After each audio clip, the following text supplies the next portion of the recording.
Thank you, Shivaji. I hope you will take the same national spirit to Tamil Nadu also. And now, Sri Sanjay Singh ji.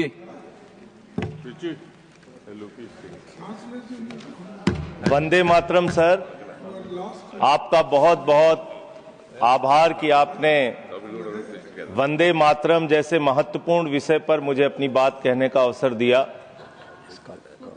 मान्यवर, मैं सोच रहा था कि वंदे मातरम के बारे में उसके 150 वर्ष पूरे होने पर यह चर्चा सरकार के द्वारा क्यों प्रायोजित कराई जा रही है। एक तो यह अच्छी बात है कि देशभक्ति की भावना का विकास सबके अंदर हो, वंदे मातरम के महत्व को सारे देश के लोग समझें, नौजवान समझे, किसान समझे, मजदूर समझे, पढ़ा लिखा समझे, गैर पढ़ा लिखा समझे। यह अच्छी पहल है।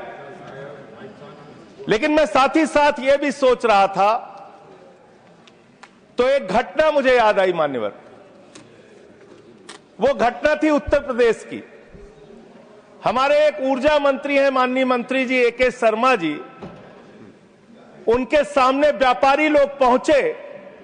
उन्होंने कहा 21 घंटे से लाइट नहीं आ रही, 21 घंटे से लाइट नहीं आ रही, व्यापार बर्बाद हो रहा है, बच्चे रो रहे हैं, हमको गर्मी में बिजली दे दो। मंत्री जी ने कहा जय श्री राम, बजरंगबली की जय, और गाड़ी में बैठ के चले गए। मैं आपके माध्यम से सरकार से पूछना चाहता हूं, क्या भगवान श्री राम ने आपको कहा है कि आप नाकारे और निकम्मे हो जाइए और जनता को अंधेरे में रखिए, बिजली ना दीजिए? यह क्या भगवान श्री राम ने आपको कहा है? यह शिक्षा आपको भगवान श्री राम ने दी है? मान्यवर, मुझे वंदे मातरम आम आदमी पार्टी की रैलियों में, आम आदमी पार्टी की सभाओं में जब भारत माता की जय और वंदे मातरम जोर जोर से लगाए जाते हैं। किसी दिन लगाने का मन हो तो आ जाना हमारी पार्टी के कार्यक्रम में, आपसे ज्यादा तेजी के साथ वहां पर वंदे मातरम लगाएंगे। सदन में भी लगाना चाहते हो लगाओ। तो आप इन नारों के पीछे, ये नारे देशभक्ति के हैं, ये नारे देश की रक्षा के हैं, ये नारे देश को आजादी दिलाने के लिए हैं। ये नारों के पीछे अपने गुनाहों को छिपाने के लिए नारे नहीं है, मैं कहना चाहता हूं मान्यवर। और आप क्या कर रहे हैं? आप इन नारों के पीछे अपने गुनाहों और अपराध को छिपाना चाहते हैं। वंदे मातरम का मतलब क्या है? वंदे मातरम का मतलब है मातृभूमि की वंदना। मातृभूमि की वंदना।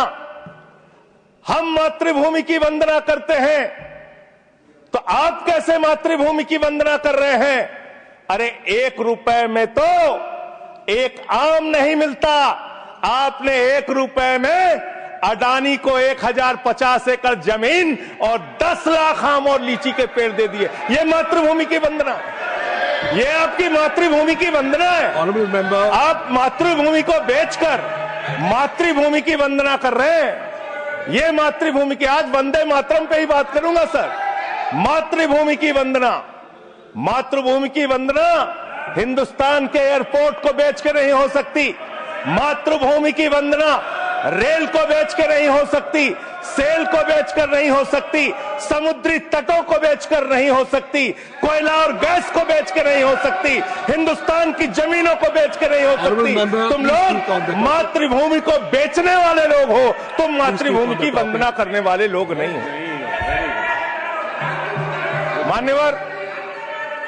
मान्यवर, वंदे मातरम पे ही सुनिए। आज वंदे मातरम के अलावा कुछ बोलूंगा ही नहीं।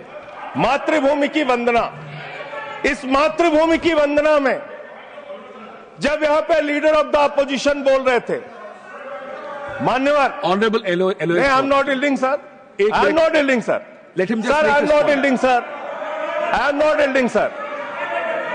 जब लीडर ऑफ अपोजिशन बोल रहे थे, ऑथेंटिकेट इट प्लीज देन। जब leader, sir I am not yielding, sir I am not yielding. जब यहां पे लीडर ऑफ अपोजिशन बोल रहे थे, नो पॉइंट ऑफ ऑर्डर, खड़गे साहब, उनके मुंह से नो पॉइंट ऑफ ऑर्डर, दलित शब्द निकल गया, दलित शब्द निकल गया। पूरी की पूरी भारतीय जनता पार्टी हाउस में खड़े होकर विरोध करने लगी। दलितों से इतना चिढ़ है आपको? क्या दलित भारत माता के बच्चे नहीं? क्या पिछड़े भारत माता के बच्चे नहीं?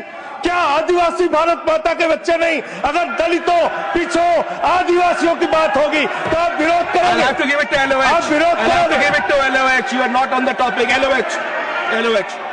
Just yield a minute. LOH. Sir दो बातें हैं। Please. LOH is on his legs. LOH is on his legs. Sir दो बातें हैं। एक तो हम चाहते हैं कि डिबेट, हेल्दी डिबेट हो, तर्कों के साथ हो। अभी इन्होंने आरोप लगा दिया कि दलितों पर बीजेपी वाले एकदम हल्ला करने लगे। ऑन रिकॉर्ड है, मैंने कहा है दलित के विषय में कि ये हमारे पूज्य हैं, हमारे भाई हैं, ये ऑन रिकॉर्ड है। इस तरीके के स्वीपिंग स्टेटमेंट्स न दें और इस हाउस के माध्यम से देश को गुमराह न करें, नंबर 1। नंबर 2, आपने कहा ये बेच दिया, ये बेच दिया, ये बेच दिया। आई से please authenticate on the floor of the house whatever you have charge. देखिए, आज सर बहुत अच्छी बात गृह मंत्री जी भी कह के गए और लीडर ऑफ द हाउस भी कह रहे हैं कि जो कुछ भी मैं बोलूं उसको ऑथेंटिकेट करूं। और मैं आपसे अनुरोध कर रहा हूं सर कि अगर मैं ऑथेंटिकेट ना करूं तो मेरे खिलाफ कार्रवाई की जाए। एक एक चीज मैं ऑथेंटिकेट करूंगा। अगर मैं कोई बात कह रहा हूं तो उसको ऑथेंटिकेट करूंगा। दूसरी बात, शहीद खुदीराम बोस की बात हुई सर, कल उस सदन में चर्चा हुई। हिंदुस्तान के सबसे युवा क्रांतिकारी जिन्होंने फांसी के फंदे को चूमा, वंदे मातरम का नारा लगाया, शहीद खुदीराम बोस, शहीद रोशन सिंह, शहीद राजेंद्र लहड़ी, शहीद अशफाक उल्ला, शहीद राम प्रसाद बिस्मिल, शहीद प्रफुल्ल चाकी, हिंदुस्तान के तमाम क्रांतिकारियों ने जब फांसी के फंदे को चूमा, शहीद आजम भगत सिंह, शहीद सुखदेव, शहीद राजगुरु, सबने वंदे मातरम का नारा लगाया। सबने वंदे मातरम का नारा लगाया। और शहीद खुदीराम बोस को अब आप याद कर रहे होंगे, मैं पिछले 31 साल से 3 दिसंबर को शहीद खुदीराम बोस की जयंती का आयोजन करता हूं। मेरी संस्था का नाम शहीद चंद्रशेखर आजाद के नाम पे है। शहीद खुदीराम बोस हिंदुस्तान के वो क्रांतिकारी थे, जब उनको फांसी के फंदे पे चढ़ाया गया और उनका जब अंतिम संस्कार हुआ तो जो राख उनके अंतिम संस्कार से निकली मान्यवर, उसको बंगाल की माए तावीज बना के अपने बच्चों को पहनाती थी कि ऐसे ही बनना हिंदुस्तान के लिए क्रांतिकारी। यह इतिहास, यह हिंदुस्तान का इतिहास। लेकिन मैं आपके माध्यम से इस सरकार से पूछना चाहता हूं, आपके पुरखे इस वक्त क्या कर रहे थे जब शहीद आजम भगत सिंह वंदे मातरम लगा रहे थे, शहीद सुखदेव वंदे मातरम लगा रहे थे, शहीद राजगुरु वंदे मातरम का नारा लगा रहे थे, शहीद खुदीराम बोस वंदे मातरम का नारा लगा रहे थे। उस वक्त आप क्या कर रहे थे? क्या कर रहे थे आप? वंदे मातरम का नारा लगाकर लोग जेल गए, लाठियां पड़ी उनको। मैं आपके माध्यम से इस सरकार से पूछना चाहता हूं, आरएसएस के 4 लोगों का नाम बताओ जो वंदे मातरम नारा लगा के जेल गए। उनका नाम बताओ आप। 4 लोगों का नाम बताओ आप। अपने 4 पुरखों का नाम आप बताओ। आप नहीं बता सकते क्योंकि आजादी के आंदोलन में आपका कोई इतिहास नहीं। आजादी के आंदोलन में आपका कोई इतिहास नहीं, यही आपकी कुंठा है। तो इसलिए कभी आप कहते हो सरदार वल्लभ भाई पटेल आपके हैं। अरे भैया, सरदार वल्लभ भाई पटेल ने आरएसएस के ऊपर बैन लगाया था, यह रिकॉर्डेड हिस्ट्री है। और जब 18 महीने जेल में रखा गया आरएसएस के लोगों को राष्ट्रपिता महात्मा गांधी की हत्या के अपराध में, जब उनको छोड़ा गया, बैन हटाया गया, तो उसमें शर्त लगाई कि आप राष्ट्रीय ध्वज को मानेंगे, यानी कि आप तिरंगे झंडे को भी नहीं मानते थे। आपने 52 साल तक हिंदुस्तान का तिरंगा झंडा आरएसएस के मुख्यालय पे नहीं फहराया सर, नहीं फहराया। और 3 लोगों ने आरएसएस के मुख्यालय पर जब ये झंडा फहराया, उन तीनों के नाम मैं पढ़ रहा हूं, विजय, उन्मत, दिलीप, इन तीनों लोगों के खिलाफ आरएसएस ने एफआईआर दर्ज कराई। किस अपराध में? कि हमारे दफ्तर में तिरंगा क्यों फहरा दिया।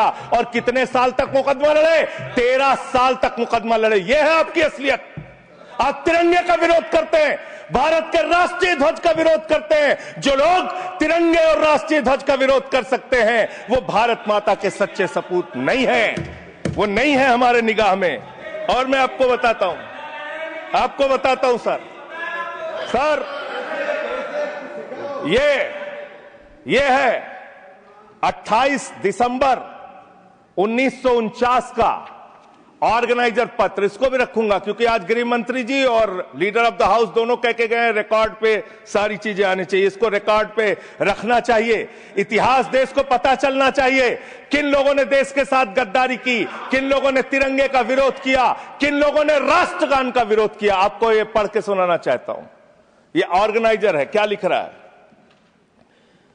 What is the moral sanction behind government's choice of Jan Gana Man, except that it can be made an item of entertainment. आप राष्ट्रगान का विरोध कर रहे हैं, आप भारत के राष्ट्रगान का विरोध कर रहे हैं। आपके मुख्य पत्र में भारत के राष्ट्रगान का विरोध लिखा गया है। इसके लिए भारत के प्रधानमंत्री को और पूरी की पूरी भारतीय जनता पार्टी को, जो अपने आप को आरएसएस को अपना आदर्श मानती है, पूरे देश से माफी मांगनी चाहिए। ये रिकॉर्ड पे लाऊंगा सर, इसको रख लीजिएगा, ये रिकॉर्ड पे रखा जाए। मान्यवर, फिर से बोल दे रहा हूं, 28 दिसंबर 1949 ऑर्गेनाइजर अखबार जो आरएसएस का मुख्य पत्र है, और इस आरएसएस के मुख्य पत्र में फिर से लिख दे रहा हूं, फिर से पढ़ दे रहा हूं क्या लिखा हुआ है। What is the moral sanction behind government's choice of Jan Gana Man? Unnecessary it will get provoked. It can Continue, be please. made an Please item continue. of entertainment. Please continue. ये लिखा हुआ Sanjay ji unnecessarily provoke. Continue. Continue. अच्छा। Sir, मैं आपसे ये कहना चाहता हूं कि आपने तिरंगे का विरोध किया, राष्ट्रगान का विरोध किया, वंदे मातरम आपने लगाया नहीं कभी। कोई आपका व्यक्ति देश की आजादी के आंदोलन में जेल नहीं गया कभी। आपने कोई देश के लिए, हमारे यहां अवधि में कहावत है, नाखून कटाए कि शहीद ना बना भैया। तू तो नाखूनों नहीं कटाया भैया, बिना नाखून कटाए शहीद बना चाहता है, बिना नाखून कटाए शहीद। ऐसे काम नहीं चलेगा सर। जिन्ना का भी जिक्र कल दूसरे सदन में हुआ, प्रधानमंत्री जी ने जिक्र किया। जिन्ना के साथ आपके कितने गहरे और मधुर संबंध थे, क्या इस देश के लोगों को पता है? नहीं पता, मैं बताता हूं। श्यामा प्रसाद मुखर्जी जी फजलुल हक की गवर्नमेंट में फाइनेंस मिनिस्टर थे, और फाइनेंस मिनिस्टर रहते हुए उन्होंने अंग्रेज गवर्नर को चिट्ठी लिखी थी। Shyama Prasad followed this and told Governor Herbert the administration of the Bengal province should be carried on in such a manner that in spite of the best efforts of the Congress, this Quit India movement will fail. ये चिट्ठी लिखी है। आपने भारत छोड़ो आंदोलन के खिलाफ आपके नेता, जनसंघ के पहले राष्ट्रीय अध्यक्ष और तत्कालीन गवर्नमेंट में जो वित्त मंत्री थे, उन्होंने चिट्ठी लिखी अंग्रेज गवर्नर को और कहा कि भारत छोड़ो आंदोलन, जो हिंदुस्तान के क्रांतिकारियों का आंदोलन था, जो देश की आजादी का आंदोलन था, वो आंदोलन कुचल देना चाहिए, खत्म कर देना चाहिए। ये है रिकॉर्डेड हिस्ट्री आपकी, ये आपको, आपके बारे में पूरे देश को पता रहना चाहिए। अब जिन्ना, हाँ, इसको भी सभा के पटल पर रखूंगा। जिन्ना और आपके रिश्ते क्या थे? कितने मधुर रिश्ते थे। एक राज्य में सरकार नहीं बनाई मान्यवर इन्होंने, नॉर्थ वेस्ट फ्रंटियर, सिंध प्रांत और फजलुल हक की गवर्नमेंट। फजलुल हक वो शख्स है जो पाकिस्तान बनने के बाद वहां की सरकार का गृह मंत्री बना। आपके रिश्ते उन लोगों के साथ थे, ये देश को पता होना चाहिए। इसलिए आप किसी को भी देशभक्ति का प्रमाण पत्र बांटने का काम मत कीजिए। आप वंदे मातरम लगाने का काम कर रहे हैं और देश की सुरक्षा के साथ खिलवाड़ कर रहे हैं। आप भारत की सेना को 4 साल के अग्निवीर पे लेके आ गए, जो हिंदुस्तान की सीमा की सुरक्षा करने वाले हैं, जो वंदे मातरम का नारा लगाते हैं हमारे जवान, हमारे सैनिक, जो -50 डिग्री टेम्परेचर में सियाचिन में और +50 डिग्री टेम्परेचर में जैसलमेर में भारत की सीमाओं की रक्षा करते हैं, इस मातृभूमि की रक्षा करते हैं। उनके पीठ में छुरा मारने का काम आपने किया, उनकी नौकरी 4 साल की कर दी अग्निवीर की। आपको मातृभूमि से प्यार है, आप देशभक्ति की बात करेंगे, आप देशभक्ति की बात कर रहे हैं। अरे मैंने साइकिल चोर सुना था, लॉकेट चोर सुना था, स्कूटर चोर सुना था, मैंने सुना था तमाम तरह के चोर होते हैं। आप लोग तो वोट चोर निकल गए हिंदुस्तान के अंदर। वोट चोर, 3 करोड़ वोट, उत्तर प्रदेश में 3 करोड़ वोट की चोरी करने जा रहे हैं। कल की मीटिंग में पता चला 17.5% वोट उत्तर प्रदेश में काटे जाएंगे। आप ये कर रहे हैं, ऐसे लोकतंत्र को मजबूत करेंगे? ऐसे आप मातृभूमि की सेवा करेंगे? ऐसे आप मातृभूमि की वंदना करेंगे? मान्यवर, मैं आप लोगों से सिर्फ इतना कहना चाहता हूं मान्यवर आपके माध्यम से कि हमने फिल्मों में सीन देखी है, डाकू लोग आते हैं जय भवानी जय भवानी जय भवानी कह के और वो गांव का गांव लूट के चले जाते हैं। जय भवानी कह के गांव का गांव लूट के चले जाते हैं। हम इस देश के अंदर किसी भी सरकार को वंदे मातरम और भारत माता की जय लगाकर देश को लूटने की इजाजत नहीं देंगे। वंदे मातरम लगाएंगे, भारत माता की जय लगाएंगे, जय हिंद भी कहेंगे, राष्ट्रगान भी कहेंगे, वंदे मातरम भी गाएंगे, लेकिन देश के साथ गद्दारी और धोखेबाजी नहीं करने देंगे। आपको नहीं करने देंगे। ये देशभक्ति के नारे हैं, ये देशभक्ति के नारे हैं। आप बेरोजगारी पे बात नहीं करना चाहते, महंगाई पे बात नहीं करना चाहते, दलितों का मंदिर में प्रवेश वर्जित है, कहीं उनको रोका जा रहा है, उस पर बात नहीं करना चाहते, पिछड़ों का शोषण हो रहा है, उस पर बात नहीं करना चाहते। आपने मातृभूमि की सेवा यह की है कि आज हिंदुस्तान के ऊपर 200 लाख करोड़ रुपए का कर्जा है, 200 लाख करोड़ रुपए का कर्जा। आपने हिंदुस्तान को आज इस स्तर पे पहुंचाने का काम किया है। और दूसरी बात मैं पूछना चाहता हूं आपके माध्यम से मान्यवर, इस देश में मजदूर भी हैं, किसान भी हैं, आदिवासी भी हैं, दलित भी हैं, पिछड़े भी हैं, सवर्ण भी हैं, सब में अनपढ़ है, सब में भारी संख्या है जो पढ़े लिखे नहीं है, जिनको संस्कृत का ज्ञान नहीं है, जो नहीं पढ़ सकते वंदे मातरम। तो आप उनको कह रहे हैं कि वो देशभक्त नहीं है। मैं आपके माध्यम से कहना चाहता हूं, वो देश को लूटने वाले अडानी जैसे पूंजीपतियों से ज्यादा बड़े देशभक्त हैं, जो अपने बच्चों के लिए श्रम करते हैं, मजदूरी करते हैं, कुली का काम करते हैं और अपने बच्चों का पेट भी पालते हैं, देश की भी सेवा करते हैं। वो आपसे ज्यादा देशभक्त हैं। उनकी देशभक्ति को आप इससे चेक करने का काम मत कीजिए, उससे परीक्षा करने का काम मत कीजिए। मान्यवर, मैं अंत में एक और बयान आया, उसका जिक्र करके अपनी बात को खत्म करूंगा। अभी एसआईआर की प्रक्रिया के तहत उत्तर प्रदेश के मुख्यमंत्री ने कहा कि डिटेंशन सेंटर बनाए जाएंगे। 80 लाख लोगों के वोट आपने बिहार में काट दिए, वहां कितने घुसपैठिए मिले आपको? अरे भाई, ये भी मातृभूमि की बात हो रही है। आप लोग चाहते हैं बांग्लादेशी यहां पे आ जाएं, मातृभूमि को सुरक्षा को खतरा हो जाए? आपको तो चिंता वही है ना, वही तो बात कर रहा हूं। कितने बांग्लादेशी घुसपैठिया मिले? कितने बांग्लादेशी घुसपैठिया मिले? कितने बांग्लादेशी घुसपैठिया मिले? मात्र 315, जिसमें नेपाल के बाकी लोग सिर्फ 78 मुसलमान मिले। वहां 80 लाख लोगों के आपने वोट काट दिए। अब आप कह रहे हैं उनको डिटेंशन सेंटर में रखेंगे, उनको डिटेंशन सेंटर में आप रखेंगे जो हिंदू हैं, जिनके जो पूर्व आईएएस हैं। आप इस देश का सिर्फ माहौल बिगाड़ना चाहते हैं। आप इस देश को सिर्फ नकली नारों के पीछे सिर्फ आप अपने आप को छिपाना चाहते हैं। वंदे मातरम देशभक्ति का नारा है, भारत माता की जय देशभक्ति का। हां, दिल्ली में तो काटोगे ही आप, ठीक ही कह रहे हो, पहले से ही नियत बता दिया। दिल्ली की हालत तो कर दी आपने। अरे इसमें क्या लिखा हुआ है? इसमें क्या लिखा हुआ है? सुजलाम सुफलाम, सुजलाम सुफलाम, शुद्ध जल शुद्ध फल और मधुर वाणी। मधुर वाणी, मधुर वाणी कौन बोल रहा है? देश के प्रधानमंत्री मधुर वाणी बोल रहे हैं। मुजरा जैसे शब्दों, अरे भाई, इसी वंदे मातरम की सेकंड्स रह गए सर, वंदे मातरम की तो बात कर रहा हूं। हमारे पास और टाइम है सर, टाइम है सर। सर, मधुर वाणी, मधुर वाणी, मधुर वाणी। सर, जहरीली हवा और जहरीला पानी दिल्ली में दे रहे हैं। हमारे पूर्वांचल के भाइयों के ऊपर बुलडोजर चला रहे हैं। सर, मेरे टाइम में से काट लीजिएगा, पार्टी टाइम में से काट लीजिएगा, प्लीज, पार्टी टाइम में से काट लीजिएगा। सर, हमारी Please, पार्टी का please. टाइम 24 मिनट है। Please, 1 second, 1 second, 1 second. Delhi Sanjay को- जी, Sanjay जी, 1 दिल्ली second, को आपने- 1 second, 1 second, honorable अभी 10 members, महीने- honorable अरे बैठ जाओ, members, 1 बच्चों second. शांत हो जाओ। माननीय संजय जी, बच्चों माननीय शांत- संजय जी, माननीय संजय बच्चों जी, शांत।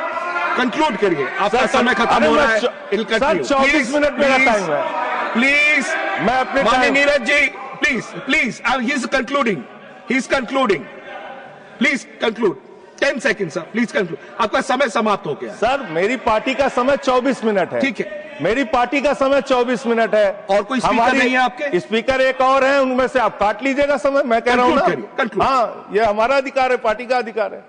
तो मान्यवर, 10 महीने में आपने दिल्ली की वो हालत कर दी, जहरीली हवा यहां पर आने लगी। दिल्ली को आपने दुनिया का सबसे प्रदूषित शहर बना दिया। बच्चों शांत हो जाओ, बच्चों शांत, बच्चों हल्ला मत करो, शांत हो जाओ। Conclude. I've given you मान्यवर, enough. अरे एक Conclude मुख्यमंत्री इन्होंने बनाया है। Conclude करिए. सर, एक मुख्यमंत्री बनाया इन्होंने। Please, खत्म कर रहा हूं। please. एक मुख्यमंत्री बनाया है जिसको ये नहीं मालूम कि AQI होता क्या है।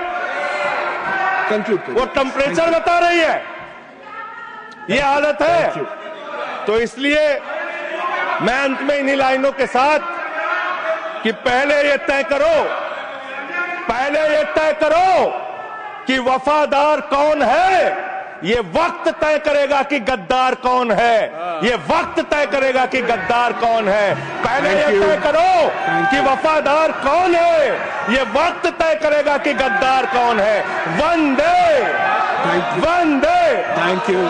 वंदे Thank you. वंदे वंदे वंदे वंदे वंदे। कोई बीजेपी वाला वंदे मातरम नहीं लगाया sir. Thank you. Thank you.